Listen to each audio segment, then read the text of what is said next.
¿Qué tal? Muy buenas tardes, amigos de Grado Cero. Nos encontramos el día de hoy en el programa de última instancia con el señor magistrado Arturo César Morales Ramírez. Él es licenciado en Derecho por la Universidad Autónoma Benito Juárez de Oaxaca, es maestro en Derecho con especialidad en Derecho Constitucional por la División de Estudios de Posgrado de la Universidad Nacional Autónoma de México, y al día de hoy se encuentra terminando su maestría en la Facultad Latinoamericana de Ciencias Sociales dentro de un programa de capacitación del Instituto de la Judicatura Federal para poder realizarlo en conjunto para poder tener una mejor perspectiva de derechos humanos. ¿Qué tal, señor magistrado? ¿Cómo se encuentra el día de hoy? Hola, Alan, buenas tardes. Bien, gracias. Perfecto.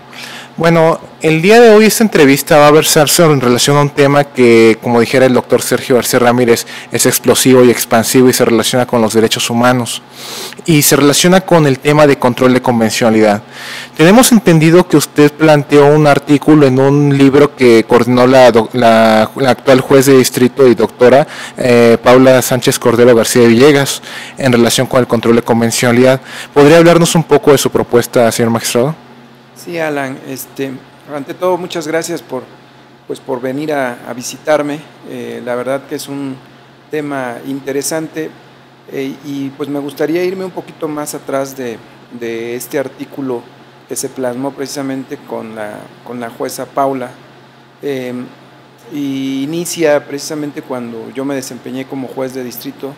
en procesos penales federales ante la disposición que se establece en la fracción segunda del artículo 38 de la Constitución, y esta fracción establece que será suficiente con un auto de formal prisión para que se puedan suspender sus derechos políticos. Este artículo 38, fracción segunda, conforme a la clasificación que hace el doctor Héctor Fix Zamudio respecto a los artículos de la Constitución, señala que dentro de esta última vamos a encontrar artículos formales y materiales. Digamos que los formales y materiales van a estar vinculados con la parte orgánica y la parte dogmática de la Constitución. Entonces, aquellos artículos que no tengan vinculación con esta parte dogmática y orgánica, pues se puede decir que no tendrían razón de ser de que estuvieran elevados a rango constitucional. Y trata de explicar el doctor Fix en el sentido de que en la Constitución habrá artículos que sean elevados a tal categoría únicamente por capricho o únicamente por satisfacer una necesidad temporal de parte del constituyente permanente. Y en este sentido, yo considero que ese artículo 38, fracción segunda,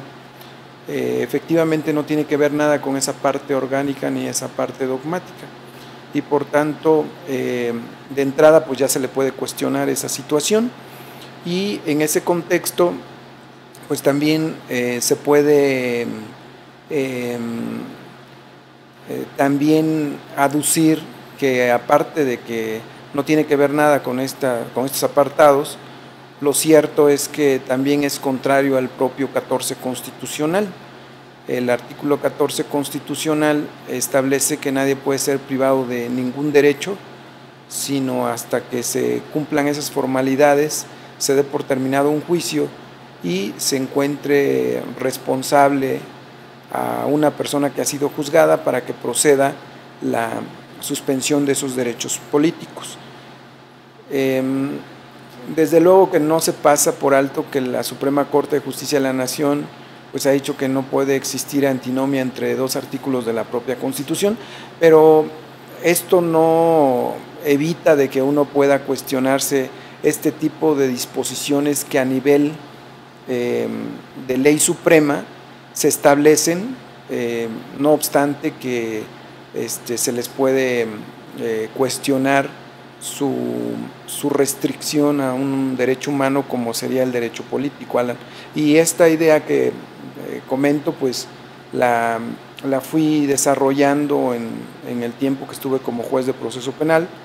y en ese sentido pues se plasman estas ideas en el artículo que tuvo a bien de imprimir o de anexar o agregar al trabajo de la jueza Paula. Qué bueno que menciona esto, señor, porque si bien es cierto, desde el 6 de junio del año 2011 el tema de control de convencionalidad ha sido un tema muy recurrente por nuestros tribunales colegiados de circuito, y del mismo modo la Suprema Corte de Justicia de la Nación en sus salas o en el Pleno han tratado de dejar en claro cuáles son la forma de cómo hacer operativo el control de convencionalidad. Ahora su trabajo y su propuesta lo está planteando en relación a un derecho político, que en este caso los derechos políticos pues no se remiten únicamente al voto, como bien sabemos, pueden manifestarse y a través de la interdependencia que existe con otros derechos, manifestarse con otros. Pero díganos, ¿usted cree que pueda llegar como tal el derecho al voto? O sea, si bien es cierto, no se limita únicamente a ir a votar o a ser votado,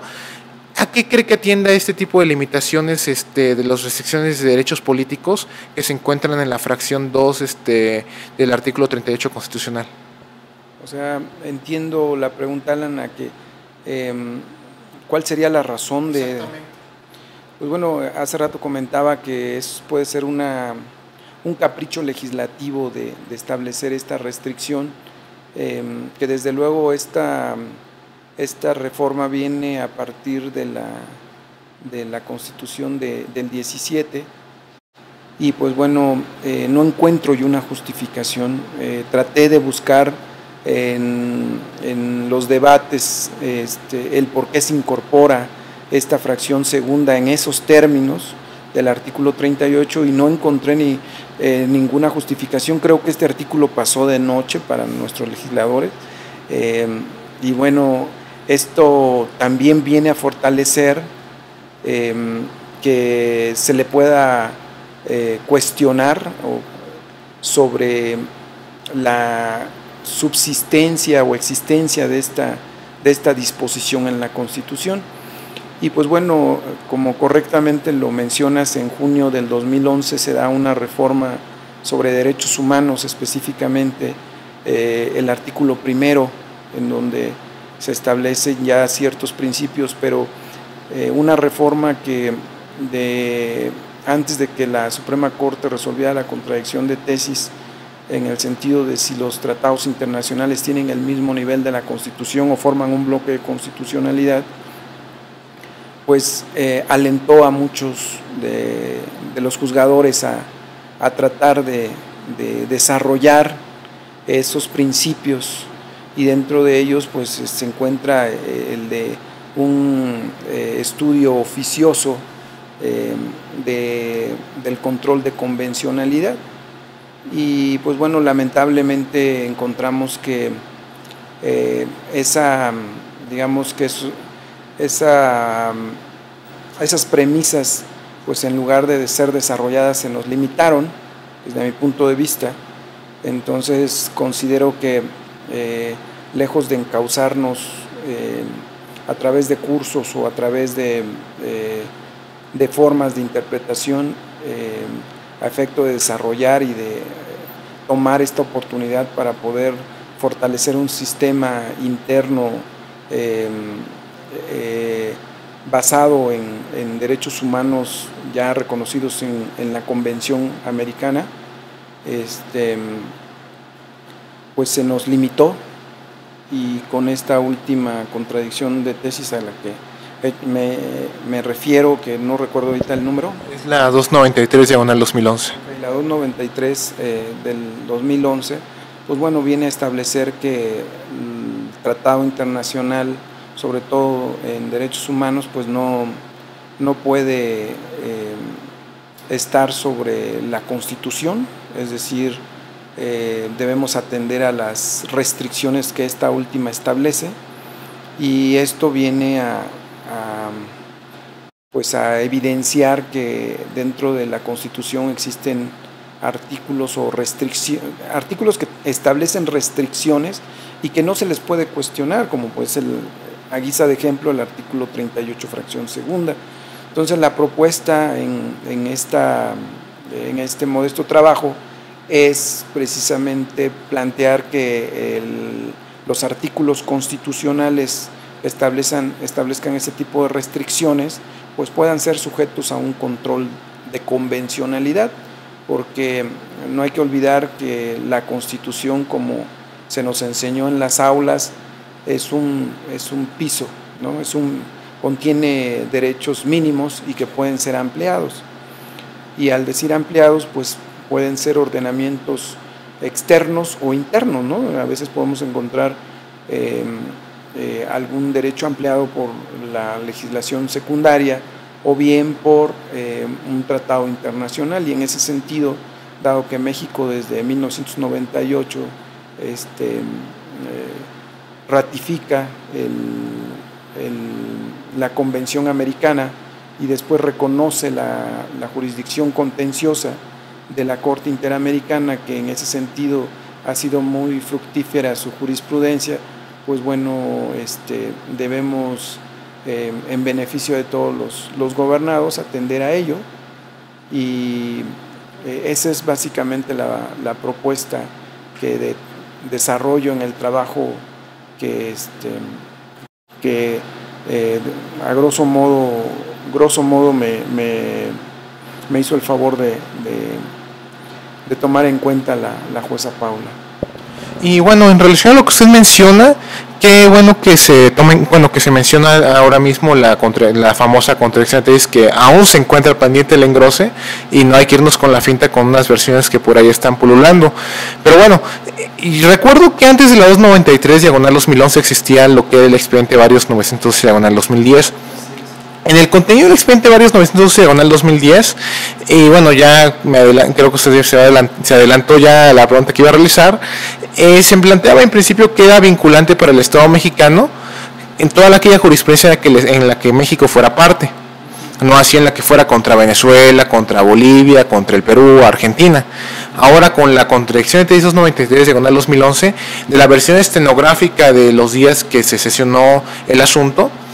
se puede sustraer que ya es vinculante toda aquella jurisprudencia, aunque México no sea parte, con la salvedad de que prevalecen las restricciones constitucionales. Ahora, ¿usted cuál ha visto en el desarrollo jurisprudencial diario que ha tenido la Suprema Corte para especificar esta postura que ha habido al día de hoy en el Poder Judicial de la Federación? ¿Ha sido muy enfático en dejar en claro que prevalece la restricción constitucional, o todo es un trabajo inacabado para la Suprema Corte dejar en claro esto? Bueno, yo creo que ya sentó las bases, y al decir que vamos a estar a las restricciones de la Constitución,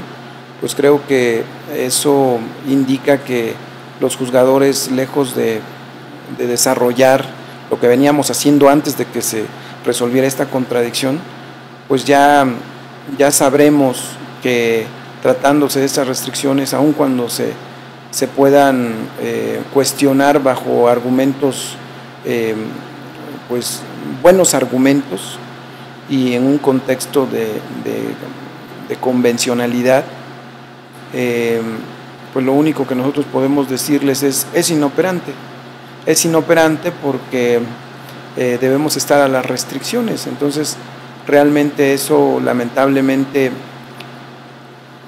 para los juzgadores, pues fue de cierta forma como un muro, y digo un muro porque, reitero, la reforma de junio del 2011 abrió la pauta para que los jueces empezáramos a construir, es decir, empezáramos a desarrollar algunas, digamos, sobre algunos asuntos, ir introduciendo argumentos sobre derechos humanos, y que en su momento algunos compañeros juzgadores dijeron que inaplicaron algunos artículos, incluso por ahí hay un asunto famoso en el sentido de que algunos compañeros inaplicaron la jurisprudencia o dijeron que la jurisprudencia era inconvencional. Pero a final del día, cuando algo es novedoso y con buenos deseos, yo creo que el juzgador, en su afán de mejorar lo que tiene y de buscar mejores fundamentos legales y mejores argumentos, trata de ir hacia adelante, es decir, aplicando nueva legislación, nuevas formas de interpretación, pero incluso yo he escuchado cuando algunos compañeros dicen es que se están desbordando, pero al final del día ese desbordamiento no es malo, porque es una reforma nueva, es novedosa para nuestro sistema, y tratamos de buscar los caminos para poder aterrizar esa reforma, para materializarla en el caso concreto. Pero al día de hoy, bajo este nuevo tamiz en el que la Corte dijo pues las restricciones de la Constitución deben prevalecer, pues ya podrán argumentarnos los quejosos en varios argumentos o en varias fojas de su demanda algún cuestionamiento de estas restricciones, y reitero, nosotros les contestaríamos en un párrafo, no más de 2 líneas: son inoperantes porque deben prevalecer las restricciones. En este sentido, pues sí me es difícil, porque hemos, al menos en el tribunal y en algunos otros lugares, hemos buscado de meter argumentos de derechos humanos, sobre todo cuando se tratan de cuestionar aspectos de la Constitución, y en ese sentido yo quisiera acotar que mis comentarios van precisamente a esas restricciones de la Constitución, porque desde luego la aplicación de derechos humanos, pues mientras la Constitución no lo restrinja, pues podemos acudir a ese control ex oficio o a ese control de convencionalidad del que hemos venido hablando, Alan. Y bueno, en relación al tema de control de convencionalidad, bueno, por lo que sí he visto en la jurisprudencia constante de la Corte Interamericana de Derechos Humanos, y traigo a colación el famoso caso Almonacid Arellano contra Chile, e incluso también el caso de la última tentación de Cristo contra Chile, la Corte Interamericana de Derechos Humanos, en el primero, en el Almonacid Arellano, dijo: la ley de amnistía es inconvencional, una ley de naturaleza secundaria. Comprobado, una ley secundaria puede ser declarada inconvencional. Ahora, en el caso de la última tentación de Cristo,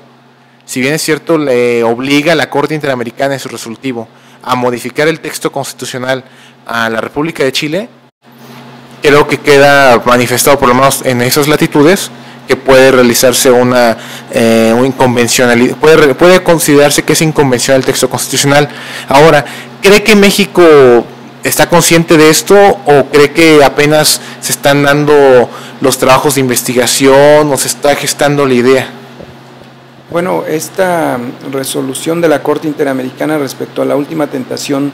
de Cristo, que está vinculada con una censura previa, cuando realmente únicamente permitía la Constitución de Chile digamos, ajustarla al tipo de clasificación para menores o mayores de edad, y considera que el artículo que establece esa censura previa es inconvencional, pues yo creo que establece y fija las bases para que los estados que formamos parte de esa convención pudiéramos cuestionar si nuestro texto constitucional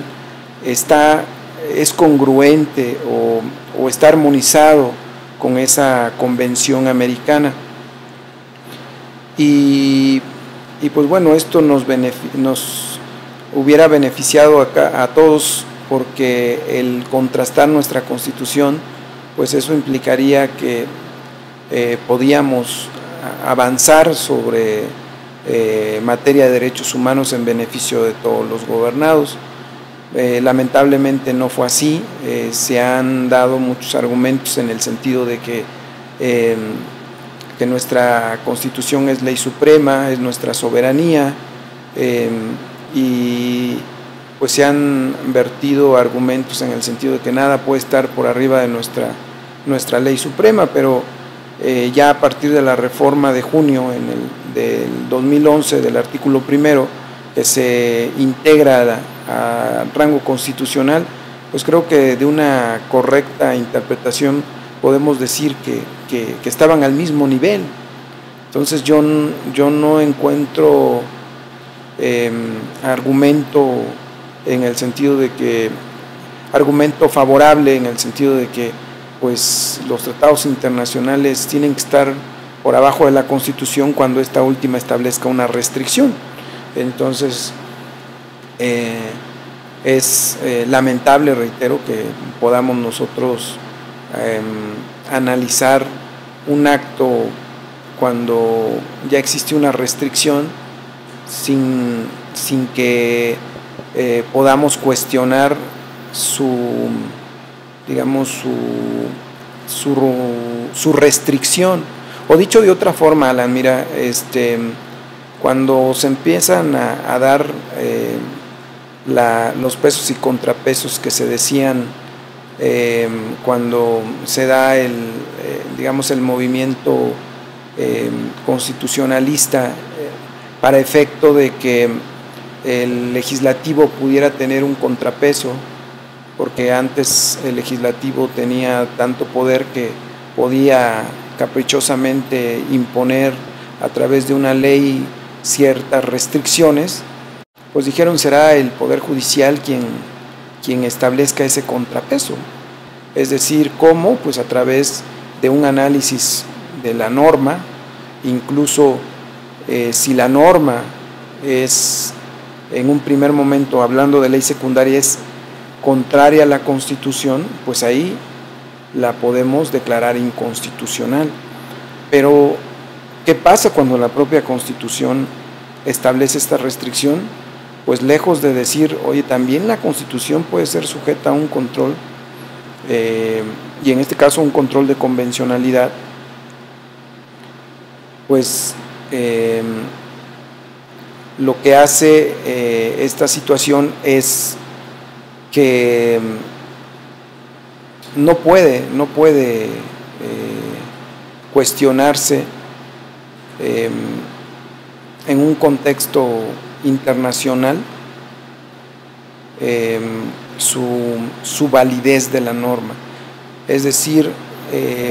aquí nadie podría hacerle un contrapeso a nuestro constituyente permanente, en el sentido de que también el constituyente permanente se puede equivocar. ¿Y cómo se va a rectificar? A través de nuestro propio constituyente permanente. Y nuestro constituyente permanente dijo, vamos a introducir en el artículo primero de la Constitución ese control de convencionalidad. Vamos a permitir que los tratados internacionales se incorporen, pero incorporarlos, Alan, al mismo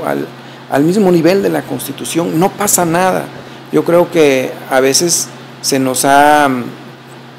considerado como pues no sé, como irresponsables, en el sentido de que nos estamos desbordando, pero yo creo que no. Yo creo que en ese afán de poder cuestionar nuestro sistema interno a la luz de los tratados internacionales, en este caso de la Convención Americana y de la jurisprudencia constante de la Corte Interamericana, pues podemos llegar a un buen puerto, podemos llegar a mejorar nuestro sistema, a nuestra Constitución, y eso nos ayudaría a nosotros, porque todos estaríamos en un mejor contexto jurídico que tenga como respaldo la protección de los derechos humanos. Me agrada el hecho de que usted mencione en este caso que la responsabilidad de la restricción, pues como tal, dejar en claro que es el constituyente permanente, pues es el creador de la norma jurídica. ¿Qué es lo que le queda en este caso al Poder Judicial de la Federación? Pues en principio, pues si es una norma de naturaleza constitucional, es el guardián del orden constitucional que se encuentra en él plasmado. Ahora, lo que se podría hacer en dado caso es advertir que cuando hay una restricción constitucional, que es inconvencional, cree que el Poder Judicial de la Federación, si bien es cierto, no puede desaplicar la norma constitucional a través de sus funciones, porque se encuentra todo por legalidad, e incluso contraviniendo lo que muchas personas han dicho, que el Poder Judicial viola derechos humanos, o muchas veces el Poder Judicial en sus labores mantiene o soslaya este tipo de restricciones que son contrarias a la Constitución, que son contrarias a los tratados internacionales y presentes en la Constitución. Muchas veces los operadores jurídicos se encuentran pues limitados en su actuar, se encuentran limitados porque tienen que estar sujetos a la legalidad de cómo proceder. ¿Y esto por qué? Porque es lo que le da certeza y seguridad jurídica a las partes. Saben cómo se va a conducir el juez porque las normas del sistema así están establecidas y así es como se va a conducir. Pero ¿usted cree que esas limitantes podría advertirse cuando por algún juez o algún magistrado la inconvencionalidad? Si bien es cierto, está consciente que puede haber una inconvencionalidad de la Constitución, ¿cómo expresar o advertir esa inconvencionalidad? ¿Cómo advertir la inconvencionalidad? Pues yo creo que hay formas de interpretación, ¿no? Digo, yo partiría primero de que la inconvencionalidad o la inaplicación es como el último recurso que tenemos. Y la Constitución pues no sería también la excepción. Yo creo que si en un caso hipotético, en el sentido de que si hubiese la Corte dicho al momento de resolver la contradicción de tesis, esta de la que hemos venido hablando, que tienen el mismo nivel los tratados internacionales en derechos humanos que la Constitución y que es un solo bloque de constitucionalidad, se estaría armonizando el derecho externo con el interno, es decir, complementándose uno a otro. Yo recuerdo que en una plática del doctor Sagüez, él ponía un ejemplo en Argentina, en donde un artículo de la Constitución establecía que solo podían participar para presidente de la República una persona que hiciera un depósito en dinero o que tuviera cierta cantidad de dinero. Sin embargo, este artículo de la Constitución, pues desde luego se le podría cuestionar como discriminatorio, porque no todos podrían acceder a presidente de la República sin esa cierta cantidad. Sin embargo, ellos armonizan ese artículo desde luego sin decir que es inconvencional, sino armonizándolo con esos principios de igualdad que se contienen en la Convención Americana de Derechos Humanos, para decir, bueno, dado que el tratado en este sentido da mayor, es más favorable, más garantista, es más favorable a la persona, pues lo armonizo y digo que podrán participar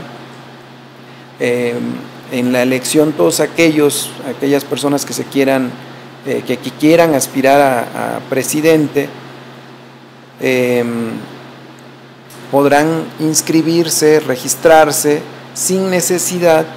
de dar esta cantidad en dinero. Pero esa es, digamos, es un ejemplo para poder decir que sí se puede armonizar la Constitución con los tratados internacionales. Aquí no se dio esa oportunidad, aquí se dijo la restricción de la Constitución es prioritaria porque se establece en la Carta Magna, el tratado internacional no puede contrastarse con la Constitución, y pues eso viene a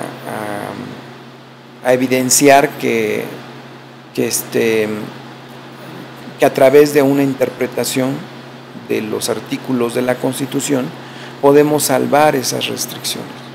Pero bueno, eso yo decía en un caso hipotético, ya sabemos cómo resolvió la Corte, está pendiente de salir el engrose, incluso por las discusiones que vi por el canal judicial, los ministros estuvieron de acuerdo, pero hicieron sus salvedades, algunos comentarios respecto a votos particulares en determinados párrafos o en determinados temas. Creo que el único que consideró que sí debía dársele a los tratados internacionales el mismo nivel de la Constitución fue el ministro José Ramón Cosío. Y bueno, qué bueno que dejes tan claro de que existe la posibilidad todavía pues de poder salvar esas restricciones constitucionales, porque pues, yo he escuchado con algunos compañeros, con algunos colegas que están en el área de investigación o que son también dedicados a los derechos humanos, que muchas veces dicen, es que debe declarar o debe decir que la restricción constitucional es inconvencional, pues que pues, no se podría, porque no sería lo correcto en las reglas que están establecidas en el sistema, de hasta dónde y en qué puede pronunciarse los jueces y magistrados, no en sus facultades, pues. Y qué bueno que lo menciona también, porque como está pintado el panorama en relación a las restricciones constitucionales, yo creo que la única salida para poder decir ahora, en un plano fáctico, que son inconvencionales, sería en la medida en que tal vez un caso llegara a la instancia internacional. No sé qué usted opina al respecto. De que llegara a la Corte Interamericana, por decirlo así, una restricción, pues bueno, sería interesante, ¿no? Sería interesante. Hasta donde yo sé, todavía no ha llegado a ningún asunto de esa naturaleza a la Corte Interamericana, pero imaginemos que pudiera darse. Yo creo que la Corte Interamericana, siguiendo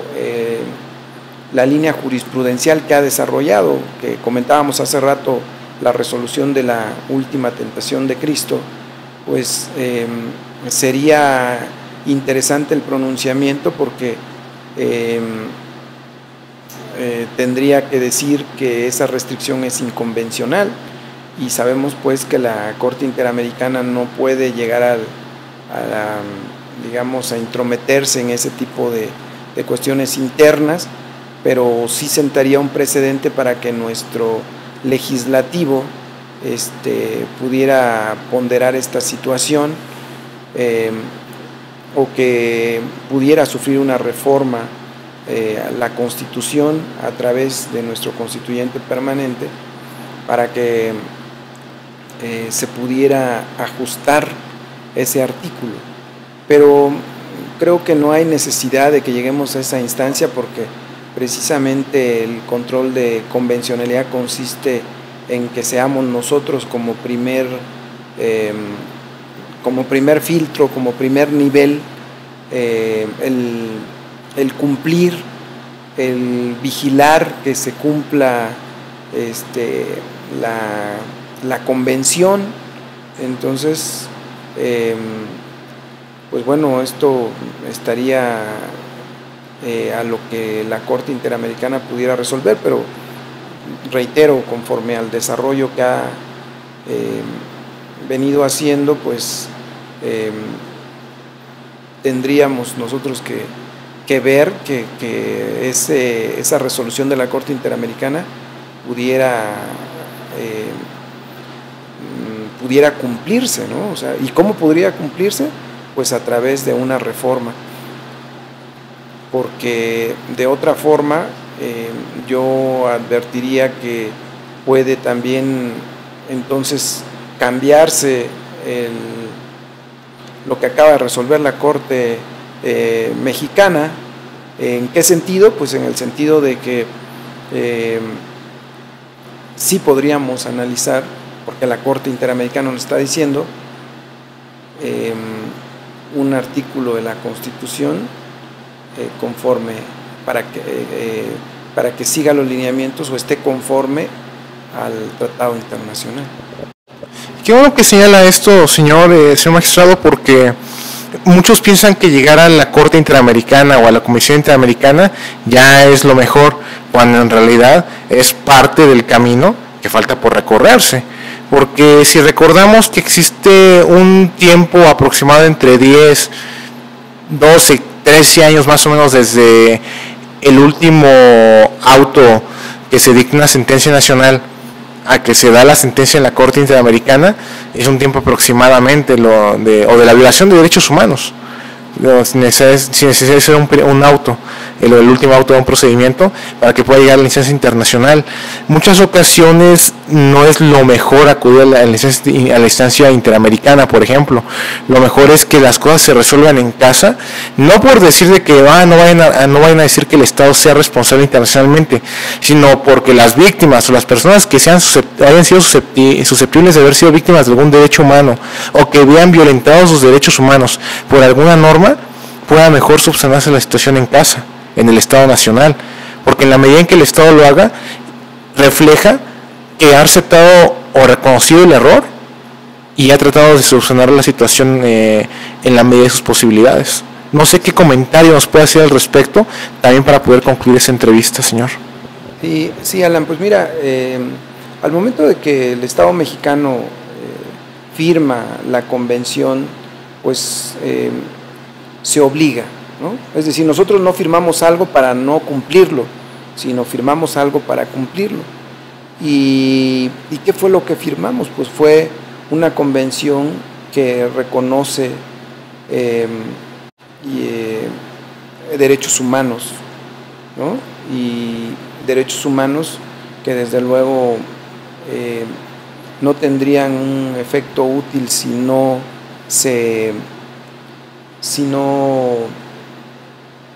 el Estado no los cumple. Entonces, de entrada, ¿quién tiene que velar en un primer momento para que la convención se cumpla? Pues el obligado, el Estado mexicano, para que a partir de ahí pueda decir, ok, yo firmé, reconocí un principio de presunción de inocencia, hablando del artículo 38, fracción segunda de la Constitución, que así empezamos esta plática. Ok, se reconoce ese principio de presunción de inocencia, y ya una vez que incluso ya se ha dicho que en la Constitución mexicana ya está establecido este principio de presunción de inocencia, pero el Estado, dado que firma, tiene que verse obligado a vigilar el cumplimiento que se le está dando a ese tratado internacional. ¿Cómo? Pues a través de sus jueces, pero no nada más de los jueces, también están obligados como Estado mexicano el legislativo, el ejecutivo, y en esa medida, y hablando del Poder Judicial, pues seamos nosotros los vigilantes de que ese convenio, esa convención americana se cumpla,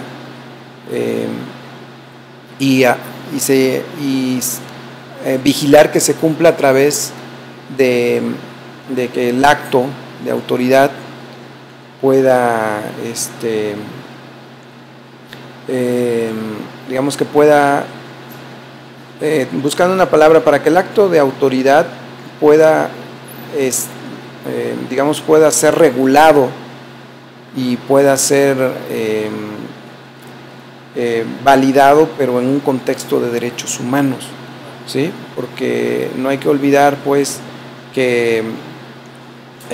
incluso la propia Corte Interamericana de Derechos Humanos ha dicho que, no obstante que la propia convención establezca ciertos principios, también es un piso mínimo. Y recuerdo muy bien esto de las garantías del debido proceso, que en un primer momento se decía que era en materia penal, y dijo, no, estas garantías del debido proceso también se dan en todos los procesos, es decir, amplió, y en esa medida, reitero, Los jueces locales tendríamos que ampliar ese piso mínimo que está en nuestra Constitución, que está en la Convención Americana, para darle un efecto útil, o sea, vigilar el cumplimiento de esa convención. Pues bueno, creo que el tema de control de convencionalidad da para más. Creo que a partir de un pequeño artículo, como es el artículo 38, pues no decir un pequeño artículo, mejor dicho, un pequeño punto dentro de los temas a abarcar, que es el artículo 38, fracción 2 constitucional, el tema de control de convencionalidad tiene una interrelación increíble con la interpretación conforme, con el bloque de constitucionalidad o de convencionalidad, como lo denominan algunos en la doctrina, con la naturaleza de los compromisos internacionales. O sea, es una gama increíble, y creo que el punto que usted está abordando, señor, es un punto pues novedoso para México, en la medida en que no se ha pensado mucho de que esa posibilidad de que el texto constitucional pueda ser inconvencional. Se ha pensado en la inconvencionalidad de ciertas interpretaciones del texto constitucional, como lo que hicieron los magistrados que había comentado al principio de la plática, o la inconvencionalidad de algún precepto legal secundario, pero de la Constitución, pues bueno, es un tema que aún falta mucho por construir. ¿Algunas últimas palabras, señor? Pues nada más agradecer, Alan, la oportunidad de plasmar estas inquietudes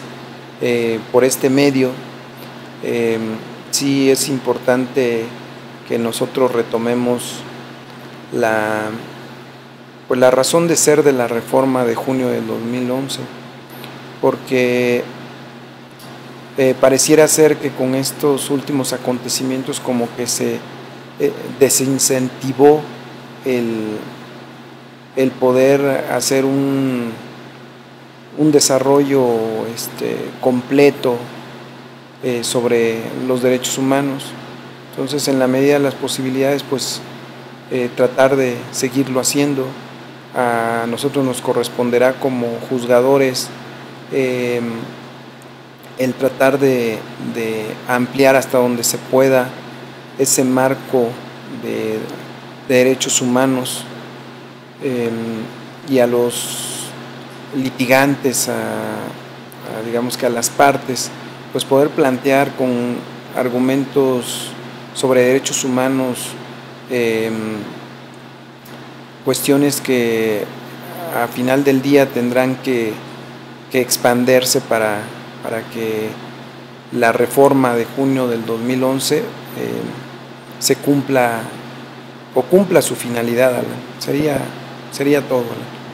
Pues bueno, pues como el tiempo apremia, hemos llegado a la conclusión de esta entrevista aquí en última instancia. Muchas gracias a todas y a todos por seguirnos, y pues nos pueden seguir encontrando en la página de Revista Grado Cero en Facebook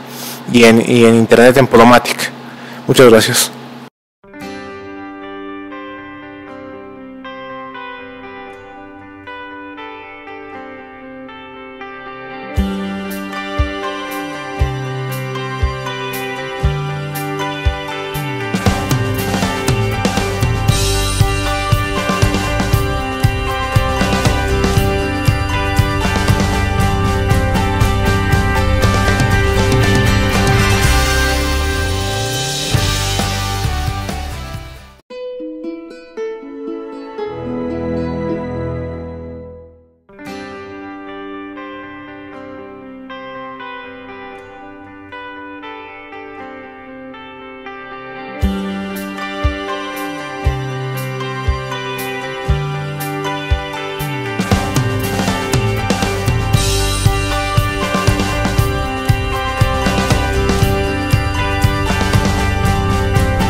¿Qué tal? Muy buenas tardes, amigos de Grado Cero. Nos encontramos el día de hoy en el programa de última instancia con el señor magistrado Arturo César Morales Ramírez. Él es licenciado en Derecho por la Universidad Autónoma Benito Juárez de Oaxaca, es maestro en Derecho con especialidad en Derecho Constitucional por la División de Estudios de Posgrado de la Universidad Nacional Autónoma de México, y al día de hoy se encuentra terminando su maestría en la Facultad Latinoamericana de Ciencias Sociales dentro de un programa de capacitación del Instituto de la Judicatura Federal para poder realizarlo en conjunto para poder tener una mejor perspectiva de derechos humanos. ¿Qué tal, señor magistrado? ¿Cómo se encuentra el día de hoy? Hola, Alan, buenas tardes. Bien, gracias. Perfecto. Bueno, el día de hoy esta entrevista va a versarse en relación a un tema que, como dijera el doctor Sergio García Ramírez, es explosivo y expansivo y se relaciona con los derechos humanos y se relaciona con el tema de control de convencionalidad. Tenemos entendido que usted planteó un artículo en alto que la Suprema Corte de Justicia de la Nación pues ha dicho que no puede existir antinomia entre dos artículos de la propia Constitución, pero esto no evita de que uno pueda cuestionarse este tipo de disposiciones que a nivel de ley suprema se establecen, no obstante que se les puede cuestionar su restricción a un derecho humano como sería el derecho político, Alan. Y esta idea que comento, pues la fui desarrollando en el tiempo que estuve como juez de proceso penal, y en ese sentido pues se plasman estas ideas en el artículo que tuvo a bien de imprimir o de anexar o agregar al trabajo de la jueza Paula. Qué bueno que menciona esto, señor, porque si bien es cierto, desde el 6 de junio del año 2011 el tema de control de convencionalidad ha sido un tema muy recurrente por nuestros tribunales colegiados de circuito, y del mismo modo la Suprema Corte de Justicia de la Nación en sus salas o en el Pleno han tratado de dejar en claro cuáles son la forma de cómo hacer operativo el control de convencionalidad. Ahora su trabajo y su propuesta lo está planteando en relación a un derecho político. En este caso, los derechos políticos pues no se remiten únicamente al voto, como bien sabemos, pueden manifestarse y a través de la interdependencia que existe con otros derechos, manifestarse con otros. Pero díganos, ¿usted cree que pueda llegar como tal el derecho al voto? O sea, si bien es cierto, no se limita únicamente a ir a votar o a ser votado, ¿a qué cree que atienda este tipo de limitaciones de las restricciones de derechos políticos que se encuentran en la fracción 2 del artículo 38 constitucional? O sea, entiendo la pregunta, Alan, a que ¿cuál sería la razón de...? Pues bueno, hace rato comentaba que puede ser un capricho legislativo de establecer esta restricción, que desde luego esta reforma viene a partir de la Constitución del 17, y pues bueno, no encuentro yo una justificación. Traté de buscar en los debates el por qué se incorpora esta fracción segunda en esos términos del artículo 38 y no encontré ninguna justificación. Creo que este artículo pasó de noche para nuestros legisladores, y bueno, esto también viene a fortalecer que se le pueda cuestionar sobre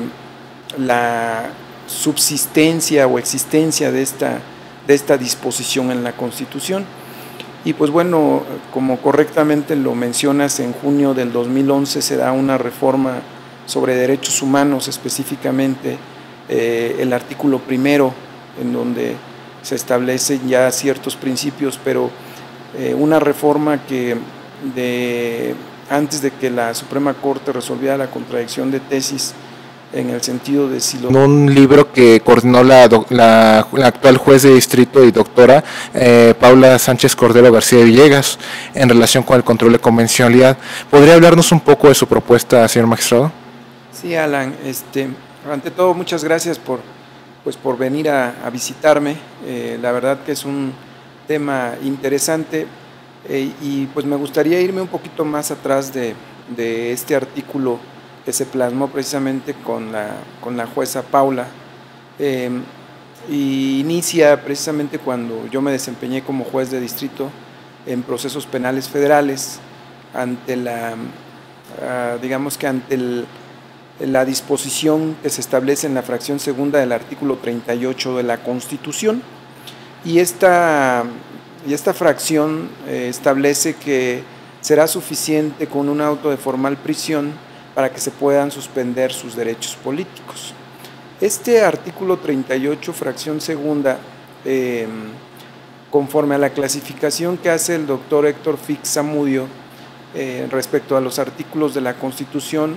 señala que dentro de esta última vamos a encontrar artículos formales y materiales. Digamos que los formales y materiales van a estar vinculados con la parte orgánica y la parte dogmática de la Constitución. Entonces, aquellos artículos que no tengan vinculación con esta parte dogmática y orgánica, pues se puede decir que no tendrían razón de ser de que estuvieran elevados a rango constitucional. Y trata de explicar el doctor Fix en el sentido de que en la Constitución habrá artículos que sean elevados a tal categoría únicamente por capricho o únicamente por satisfacer una necesidad temporal de parte del constituyente permanente. Y en este sentido, yo considero que ese artículo 38, fracción segunda, efectivamente no tiene que ver nada con esa parte orgánica ni esa parte dogmática. Y por tanto, de entrada, pues ya se le puede cuestionar esa situación. Y en ese contexto, pues también se puede también aducir que, aparte de que no tiene que ver nada con estos apartados, lo cierto es que también es contrario al propio 14 constitucional. El artículo 14 constitucional establece que nadie puede ser privado de ningún derecho, sino hasta que se cumplan esas formalidades, se dé por terminado un juicio y se encuentre responsable a una persona que ha sido juzgada para que proceda la suspensión de esos derechos políticos. Desde luego que no se pasa por